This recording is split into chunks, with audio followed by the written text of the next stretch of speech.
Jamaica News in Review. Teen mom, baby missing.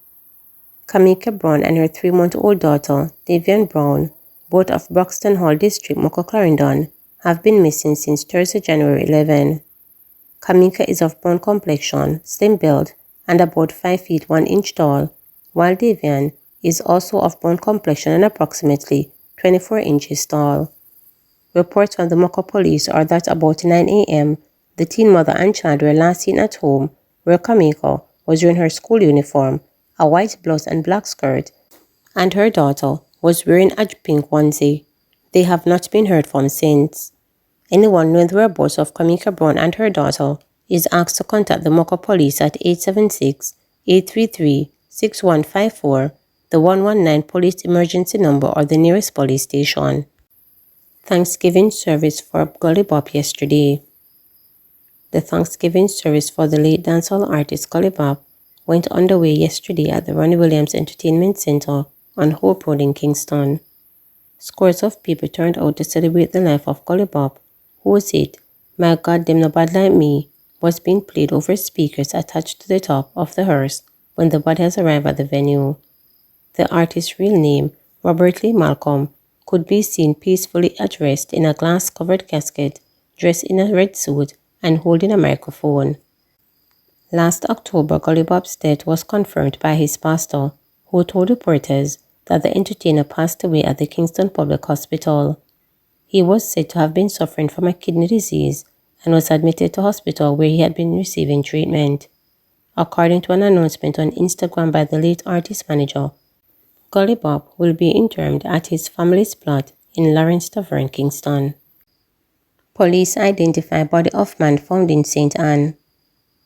The police have identified the body of a man who was found dead in Liberty Hall, Lime Hall in St. Anne on Friday evening. He is 28-year-old Romario Cross, otherwise called Bojo, of Clamstead Lime Hall in the parish. Reports from the St. Anne Bay Police is that about 9:30 p.m., residents heard explosions and summoned them. On arrival of the lawmen, Cross was seen on the step of an unfinished building with gunshot wounds to the head, shoulder and back. He was taken to hospital where he was confirmed dead. Man stabbed to death during altercation at home in St. Anne. A St. Anne man was stabbed to death at his home on Saturday. Dead is Peter James, otherwise called Chopper, of Main Street, Ocheres in the parish. Reports are that sometime after 7 a.m., James and another man got into an argument when a stone was used to hit the other man to the head, causing a wound.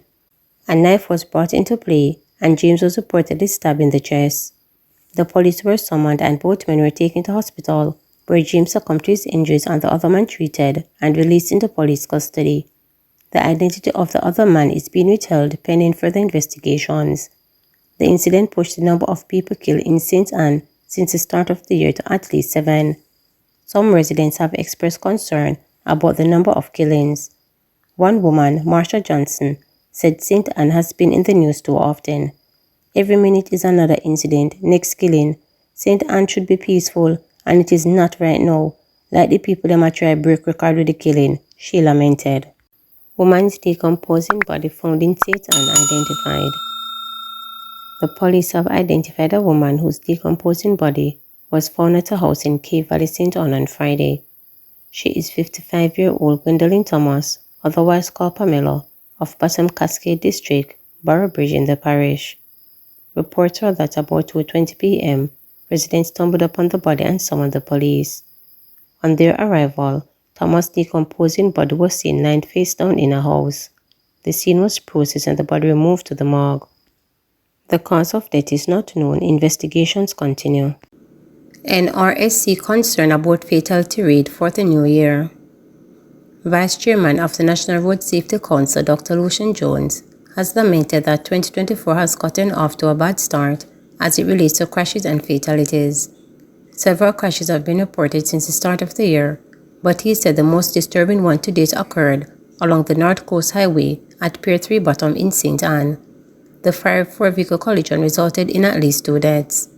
Dr. Jones said it's been theorized that speeding was the main factor in the crash. The terrible crash in St. Anne by a pear tree, in fact, smashes the trend which started the year, where we have only had before 6 people died, 3 pedestrians, and 3 motorcyclists. So they reported 2 persons who died in a fiery crash, brings an end single crash fatalities, which we have experienced since the beginning of the year. The fact that the cars burst into flames at the very least means that somebody was going at excessive speed. And it's a feature which we spoke about last year, which we don't want to see this year, and unfortunately has happened for the first time this year. We really have to get into the minds of our drivers to just slow down and live and let somebody else live. We'll hear more details about this crash in due course, but right now, as the Vice Chairman of the National Road Safety Council, I'm very disturbed that we have begun this year with very encouraging results, and now we have this awful crash where so far at least 2 people have died. We can do better. We have to do better this year and just slow down and live. 33 murders in the first 13 days of the year. The first U.S. crime reported by the Jamaica Constabulary Force JCF for 2024 shows that 33 murders were committed as at January 13, which is on par with the corresponding period in 2023. At the same time last year, the country had also recorded 33 murders. 13 of the 19 police divisions in Jamaica have had 1 or more murders since the start of the year. St. James Police Division, which led the country into murders 4 consecutive years, have seen 9 people killed so far this year, compared with 5 in 2023. St. Anne has recorded 5 homicides as per our under review, whereas no murder have been committed in the parish up to that time last year. The Trelawney, St. Mary, Clarendon, Kingston Western, St. Andrew North and St. Thomas Police Divisions have 0 murders. Shootings have increased by 50% with 39 incidents. There is also an increase in the number of injured persons, with 32 reports compared to 20 for the previous year. Rape and robbery have declined. 3 arrested and charged for kidnapping, robbery of 2 foreign nationals in Portland. 3 men from Portland have been charged in connection with the kidnapping and robbery of 2 foreign nationals on Sunday between Ferry Hill and Folly Roads in Port Antonio. The 3 men are 24-year-old Sandre Montephillips, a waiter, 26-year-old taxi operator Davian Henry, and 22-year-old Ronaldo Thomas, who is reportedly unemployed. They have been charged with kidnapping, robbery with aggravation, breach of the Law Reformed Act, and possession of scamming material. The incident reportedly occurred between 4 p.m. and 9 p.m. According to the police, the foreign nationals visited Winifred Beach, located at Ferry Hill in the parish. However, when heavy rain began, both complainants decided to leave. Upon leaving the beach, the foreigners reportedly boarded a white motor vehicle resembling a Toyota Corolla, intending to transport to Port Antonio town. However, upon reaching Folly Main Road, the driver of the motor vehicle diverted to Folly Roads, where they were approached by 3 men wearing masks and armed with knives. The complainants were then allegedly robbed of their belongings, including 1 black wallet containing 30,000 Jamaican dollars, US $150, 1 debit card and 1 credit card. Other stolen items included 1 GoPro camera valued at US $229, 1 black Samsung Galaxy S22 valued at US $1,000, and 1 blue iPhone 14 cellular phone valued at US $1,500. Reporters understand that there is a possibility that the foreigners were also scammed, which the police say they are trying to ascertain as investigation continues. The men are scheduled to report for an upcoming court date in Portland Parish Court. Crystal Tomlinson announces engagement. Popular media personality, motivational speaker and entrepreneur Crystal Tomlinson is engaged. Taking to Instagram on Monday night, Tomlinson revealed that unexpected proposal during a birthday celebration she organized for her fiancé. In a video posted on her timeline, she expressed that the initial belief that the surprise of the day was a hidden PS5 for her partner's birthday. However, as the night unfolded, she found herself at the center of the most significant surprise. I woke up thinking the surprise of the day was a PS5 I had been hiding in the house for weeks for his birthday. He works 6 days a week and deserves some downtime. He woke up knowing he was playing no games, she captured on the video. I woke up thinking that his friends were such good sports helping me to put together his birthday beach lime. He woke up knowing that they had kept me in the dark the entire time. Tomlinson, the former girlfriend of Beenie Man, with whom she shares a daughter, said she accepted the proposal, and the man whose love feels like lightning. You continue to love me in the details, intentionally, and with a delicate fierceness that feels like lightning in my soul, she said. I say yes to a lifetime of treating each other like sacred gifts and answered prayers. This engagement announcement comes just 2 weeks after Beenie Man proposed to his girlfriend Camille Lee. In a post to their official Instagram page, Beenie Man, given name Moses Davis, expressed that after years of searching, he finally found the one. Counterfeit goods valued at approximately $100 million seized in downtown Kingston. Law enforcement officials from the Counterterrorism and Organized Crime Investigations branch CTOC seized approximately $100 million worth of counterfeit goods at a business establishment on Barry Street in Kingston on Wednesday. According to Deputy Superintendent of Police DSP Victor Barrett, in charge of the intellectual property rights at CTOC, majority of the goods seized were knockoff Crocs. However, brands such as items mimicking brands such as Gucci, Adidas, and LV were also seized. This morning at 133A Barrett Street, we had discussions with some of the rights holders and owners of the specific brands, and we did some work up, and it led us here, where we found a large quantity of counterfeit Crocs. We found other items here like Gucci, Adidas, and LV, but 90% of them are Crocs, so we are here enforcing the breach, DSP Barrett stated. This morning, based on our investigation, I anticipate the volume of goods here to be about 100 million. It is a big money business, and these merchants continue to deceive the public because when you look at some of the Crocs here, they have the label Crocs on them, but the sticker can be easily removed by the heat. It is not good quality, and they are selling them at the same price as the real Crocs, the Deputy Superintendent told reporters. He added, however, that with emerging technology and people making transactions using cryptocurrency, it has become more difficult to investigate incidents of counterfeiting. He stressed that while this is a global problem, police in Jamaica are equipped to handle the emerging trend. We also discovered that with emerging technology, with cyberspace and with trading online, that persons are using cryptocurrency and bitcoins to pay for goods, and that by itself is kind of difficult to track. Law enforcement officials also over the world find investigating cryptocurrency more difficult than traditional crimes, but nonetheless, we in Jamaica are equipped. We have the expertise, and we are here to do what is necessary to protect brand Jamaica and protect our consumers, DSP Barrett stated. Indicom probing fatal shooting by off-duty cop at Manchester bar. The Independent Commission of Investigations Indicom says it is probing the fatal shooting of Ivanhoe Stewart, 52, by an off-duty cop at the bar in Comfort in Manchester on Tuesday. Comfort is located a mile south of Mandeville in the parish. Indicom in a press release said the incident occurred at a bar and lounge in the community. Indicom said the off-duty police officer reported that Stewart was a customer at the bar when the officer noticed a firearm in Stewart's hand.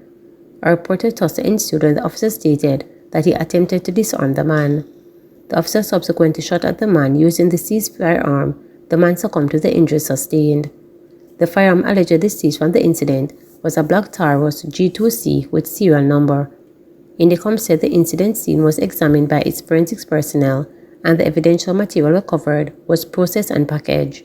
Stewart's hands were swabbed for gunshot residue. Indicom said the concerned officer provided an initial account to its team and was served with a Section 21 notice pursuant to the Independent Commission of Investigations Act 2010 to submit a statement, and an interview will be scheduled. Indicom says it has launched 8 fatal shooting investigations for the year January 2024 so far. Hanover man fatally shot during a reported gun battle with police. A 38-year-old man was shot to death on Tuesday during a reported confrontation with the police in Hanover. He is Ricardo Davidson, otherwise called Ben, a resident of Shetwood District, Rumble in the parish. It is reported that about 3 a.m., a special police team went into Shetwood District to execute a warrant on Mr. Davidson, who was wanted for questioning. The police say Mr. Davidson was fatally shot when he opened fire at the police team as they attempted to enter his house. The police say they seized a Glock pistol from him. The Independent Commission of Investigations Indicom is probing the incident. Reinstatement attempts by Embattled Police Federation chairman halted.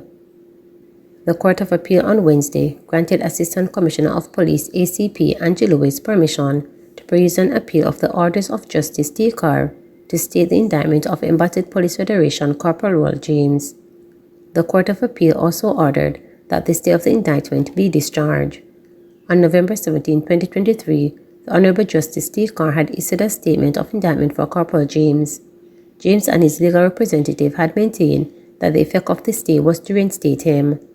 The Court of Appeal, in discharging this order on the condition that the appeal is filed by January 31, 2024, formed the view that Lewis has a verbal appeal and that the decision to the indictment as a member of the police force may not be amendable to stay the proceedings order. ACP Lewis is represented by King's Counsel Peter Champagny and Tineko Pagan, attorney at law. Corporal James is represented by Hugh Wildman and Duke Foote, attorneys at law. Fireman charged with murder for death of woman in St. Anne. Police have charged a fireman who was taken into custody for the death of an elderly woman in Claremont, St. Anne. Dwayne Simpson, 40, was charged for the murder of 63-year-old Maxine Parkinson of Archer Hill in Claremont, St. Anne. Parkinson's body was found on Wednesday, January 10, after she was reported missing. Lawmen say she was found in bushes with head injuries. The policeman was taken into custody following investigations. It is understood that the firefighter took the police to a location in 9 Palm in the parish and pointed out the body of the elderly woman, which was in a state of decomposition. Police said a flashlight, a pair of blue slippers said to belong to the deceased, and a black phone charger were at the scene. A black Toyota Vaxi owned by Simpson was processed at the Claremont police station. A brown stain resembling blood was reportedly swabbed from a machete found inside the driver's door. Blood samples were also taken from the AC unit and the running board, the police stated. Man on triple and double murder raps yet to settle legal representation. A man accused of a double murder and triple murder is yet to have his legal representation finalized. When the matter came up for mention in the St. James Circuit Court on Monday, the court heard that attorney Michael Hemmings initially represented the accused, Kitson Reed, in the lower court, but attorney Henry McCurdy said that he was approached to take the case. High Court Judge Bertram Morrison subsequently remanded Reed into custody until September 20, when his legal representative is expected to be finalized. In relation to the triple murder, the allegations are that the incident took place on June 2nd at a section of the Roehampton St. James community known as Marks, off Gaza Lane. It resulted in the death of 3 cousins, 38-year-old Conrad Binney Lawrence, a supermarket worker, Siobhan Congarden, and a shopkeeper, a 50-year-old Carl Leslie Shutter Morris. Police reported that about 9:30 p.m., the men were at a shop operated by Garden when they were ambushed by armed men who shot them multiple times. The gunmen escaped. Garden and Lawrence reportedly died on the spot, while Morris was taken to hospital where he died the following day. The triple murder involved Reed and his late brother Wesley Reed, who lost his life shortly after that last court hearing. Kitson Reed, other case in court involved the murder of 23-year-old former Winston Anderson and 20-year-old Tavar Doman of Roehampton on May 31st, 2 days before the triple murder. According to a police report, about 10:30 p.m., the men were at a location in the community when a gunman approached them and shot both. Another man was injured during the incident.